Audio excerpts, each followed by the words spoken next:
வணக்கம்.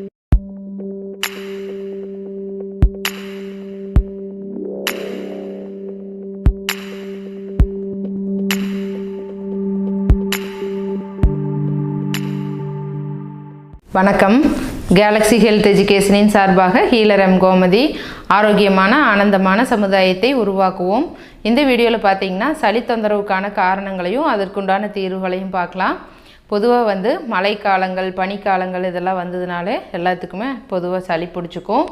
இந்த சளி பிடிச்சதுன்னா 2-3 நாள் ஃபீவராக இருக்கிறது, அப்புறம் தொண்டையெல்லாம் வலிச்சிட்டு ரொம்ப டயர்டாக ஃபீவர் மாதிரி ரொம்ப பாடாப்படுத்தும்.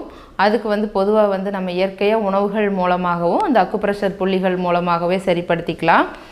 பொதுவாக உணவுகள் அப்படின்னு எடுத்துக்கிட்டோம்னா சுக்கு, மிளகு, கொத்தமல்லி 3ஐயும் நீங்கள் பொடியாக நுணுக்கிட்டு அதை தண்ணியில் நல்லா கொதிக்க வச்சு ரொம்ப காரம் இல்லாமல், ஒரு சிலருக்கு வயிற்றில் புண்ணு மாதிரி ஆயிரும், அதனால் ரொம்ப காரமாக இல்லாமல் அளவான சூட்டோட அளவான காரத்தோட வெது வெதுப்பாக அப்பப்போவே குடிச்சிட்டு இருந்தீங்க அப்படின்னா அந்த சளி நல்லாவே குறைஞ்சிட்டு வரும். அப்புறம் கொள்ளு ரசம், மிளகு ரசம் இதெல்லாம் அதிகமாக சேர்த்துக்குங்க. அப்புறம் தூதுவளை இலையில் ரசம் வச்சு சாப்பிட்றது இதெல்லாம் பொதுவாக நமக்கு சளியை நல்லாவே கரைக்கும்.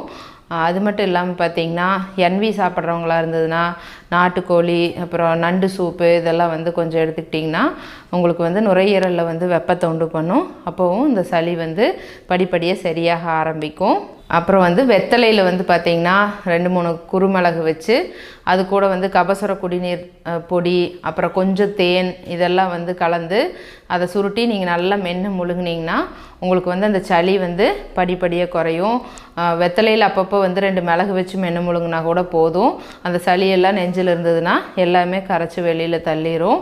இது பண்ணலாம். அப்புறம் இந்த கற்பூரவள்ளி இலையை நல்லா உங்களுக்கு ட்ரையாக இருக்கிற ஒரு பாத்திரத்தில் நல்லா சூடு பண்ணிவிட்டு அதில் அதை நெஞ்சு மேலையெல்லாம் ஒத்தி எடுக்கிறது, முதுகில் ஒத்தி எடுக்கிறது இதெல்லாம் பண்ணும்போதும் நெஞ்சில் இருக்கிற சளியெல்லாம் கரைஞ்சி சுத்தமாக வெளியில் வந்துடும். இந்த வீடியோவில் பார்த்தீங்கன்னா சண்முகண்ணா வந்திருக்கிறாரு. அவர் ரொம்ப இருமலாக இருந்தது, தூக்கம் சரியாக வரல, ரொம்ப குத்தி இருமலெல்லாம் வருதுன்னு சொல்லிட்டு நம்ம ட்ரீட்மெண்ட் எடுத்து பரவாயில்லைங்கிறங்காட்டி அவரோட கருத்துக்களை ஷேர் பண்ணிட்டு போகிறாரு. அவரோட கருத்துக்களை கேட்போம்.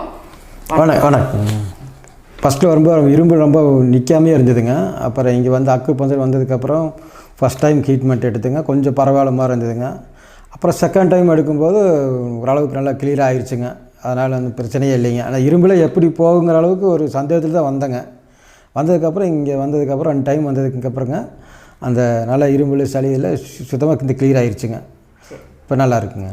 சரி, ரொம்ப நன்றி. ஓகே. தொண்டையெல்லாம் குத்தி இருமல் வருதுன்னு சொல்லுவாங்க. அதுக்கெல்லாம் அற்புதமான அக்குபஞ்சர் புள்ளிகள் நம்ம உடம்புலையே இருக்குது. அந்த புள்ளிகளில் சின்ன சின்ன நீடில் வைக்கிறது மூலமாகவும் அந்த புள்ளிகளில் தொடு சிகிச்சை அப்படின்னு சொல்லிட்டு டச் கீழே அந்த இடத்த டச் பண்ணுறது மூலமாகவும் நிறைய சரிப்படுத்த முடியும். அந்த மாதிரி தான் இவர் ரொம்ப இருமல் வந்தது, தூக்கம் சரியாக வரல, கேஸ் ட்ரபிள் எல்லாம் இருக்குதுன்னு சொல்லிட்டு ட்ரீட்மெண்ட் எடுத்தார். பண்ண உடனே ஒரு 2 டைம் பண்ண உடனே மேக்ஸிமம் எல்லாமே சரியாயிடுச்சு.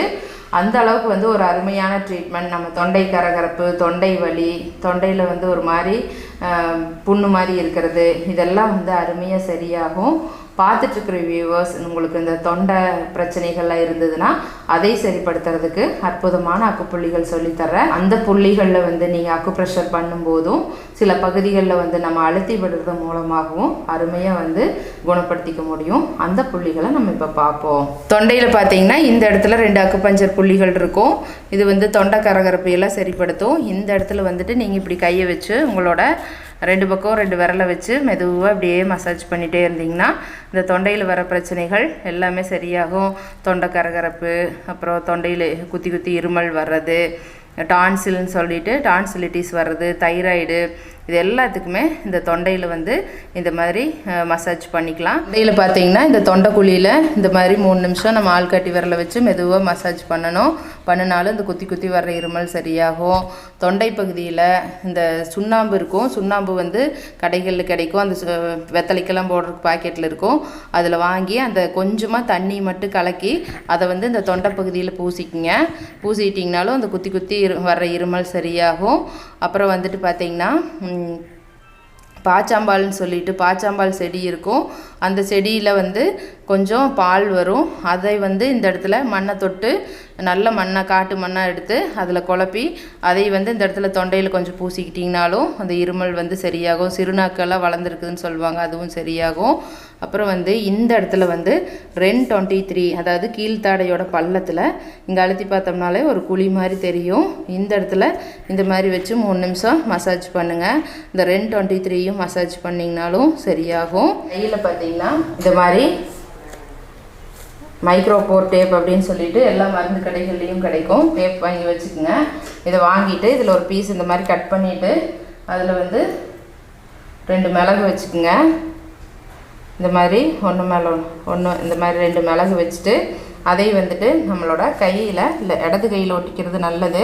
இடது கையில் உள் பக்கத்தில் பார்த்திங்கன்னா இந்த பகுதி, அதாவது நம்ம ரேகை, இந்த மொதல் ரேகை இருக்கும், இந்த ரேகையிலேருந்து இந்த 2வது ரேகை முடிகிற வரைக்கும் இது வந்து நம்மளோட தொண்டை பகுதியை குறிக்கும். சுஜோக் தெரப்பி அப்படின்னு சொல்கிறது. இந்த இடத்துல வந்து நல்ல ப்ரெஷர் கொடுத்துக்கணும். உங்கள் கையிலையும் கொடுத்துக்கலாம், இல்லைன்னா இந்த மாதிரி அக்கு ப்ரெஷர் ராடு எங்ககிட்ட கிடைக்கும், கேட்டிங்கன்னா கொரியரில் கூட அனுப்பிச்சி விடுவோம். இந்த ராடு ஒன்று வாங்கி வச்சுக்கோங்க. அல்லது உங்கள் கையிலேயே இப்படி நல்லா அழுத்தம் கொடுத்துட்டு அந்த இடத்துல வந்து இந்த 2 மிளகையும் ஒன்றுக்கு மேலே ஒன்று இந்த மாதிரி மேலே ஒன்று கீழே ஒன்று இருக்கிற மாதிரி வச்சு அந்த தொண்டை பகுதியில் ஒட்டிடுங்க. ஒரு 4-5 மணி நேரம் வச்சுருக்கணும். தண்ணி பட்டாலும் ஒன்றும் ஆகாது. அப்பப்போ ஞாபகம் வர்றப்போ இதை அப்படியே அழுத்தி கொடுத்துக்குங்க. நைட் ஒட்டிட்டு படுத்துட்டிங்கன்னா காலையில் கூட எடுத்துக்கலாம். இந்த மாதிரி ஒட்டிட்டிங்கன்னா இந்த தொண்டையில் இருக்கிற சளி, தொண்டை கரகரப்பு இது எல்லாத்தையுமே சுத்தமாக எடுத்துரும். இந்த மாதிரி வச்சு நல்லா ஸ்ட்ராங்காக ஒட்டிக்குங்க. எப்போவுமே மிளகு வைக்கும்போது உடம்பு ஹீட் ஆகும். அதனால் கொஞ்சமாக மறுபடியும் ஒரு டேப் கட் பண்ணிவிட்டு அது மாதிரி கொஞ்சம் வெந்தயத்தை வந்து அதை டேப்பில் அப்ளை பண்ணிக்கணும்.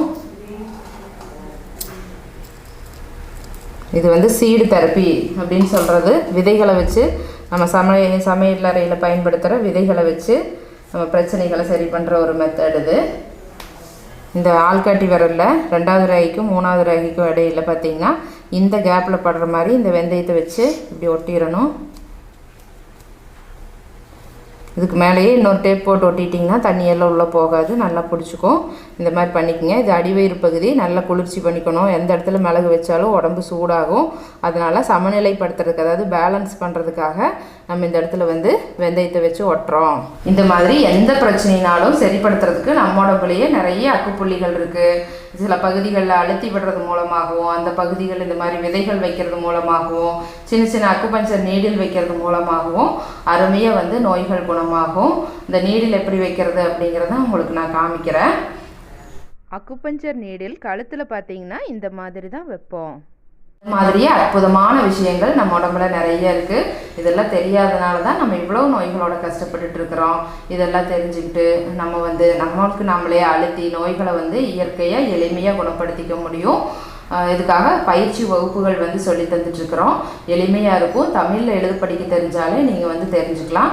தெரிஞ்சுட்டு உங்கள் குடும்பத்தில் நீங்களே பார்த்துக்கலாம். எந்த பிரச்சனைனாலும் சரி இந்த மாதிரி எந்தெந்த இடத்துல அழுத்தணும், எந்தெந்த இடத்துல அந்த புள்ளிகளை வந்து தூண்டி விடணும் அப்படிங்கிறத வந்து தெரிஞ்சுக்கிட்டு நமக்கு நாமே அருமையாக குணப்படுத்திக்க முடியும். இப்போ வந்து அட்மிஷன் நடந்துகிட்ருக்குது. உங்களுக்கு விருப்பம் இருந்ததுன்னா வகுப்புகளில் சேர்ந்து படிச்சுக்கலாம். ஆன்லைன்லேயே இருக்குது, டைரெக்டாகவும் இருக்குது. நேரடியாக வர்றதுனாலும் சரி, கூகுள் மீட் அப்படிங்கிற ஆப்பை வந்து டவுன்லோட் பண்ணி வச்சுட்டு அதில் கூட நீங்கள் எந்த ஊரில் இருந்தாலும் படிச்சுக்கலாம். அது மட்டும் இல்லாமல் எங்களோட கிளினிக் காலையில் 6 மணிலேருந்து நைட் 9 மணி வரைக்கும் ரெகுலராக இருக்குது. கால் பண்ணி அப்பாயின்மெண்ட் வாங்கிட்டு நேரில் வந்து பார்க்கலாம். அருமையாக நோய்கள் வந்து குணமாகும். உச்சந்தலையிலிருந்து உள்ளங்கால் வரைக்கும் வர அத்தனை நோய்களையும் அருமையாக குணப்படுத்திக்க முடியும். இது வரைக்கும் இந்த வீடியோ பார்த்துட்டு இருந்த எல்லாத்துக்கும் ரொம்ப நன்றி. இந்த வீடியோ பிடிச்சிருந்ததுன்னா லைக் பண்ணுங்கள், ஷேர் பண்ணுங்கள், சப்ஸ்கிரைப் பண்ணுங்கள். இதே மாதிரி கேலக்ஸி ஹெல்த் வீடியோஸ் அடுத்தடுத்து நிறைய வரும். ரொம்ப யூஸ்ஃபுல்லாக இருக்கும். பக்கத்தில் இருக்கிற பெல் பட்டனை அழுத்தி வச்சுக்கிட்டிங்கன்னா அடுத்த வீடியோ போடும்போது காட்டும். தேங்க்யூ. வணக்கம்.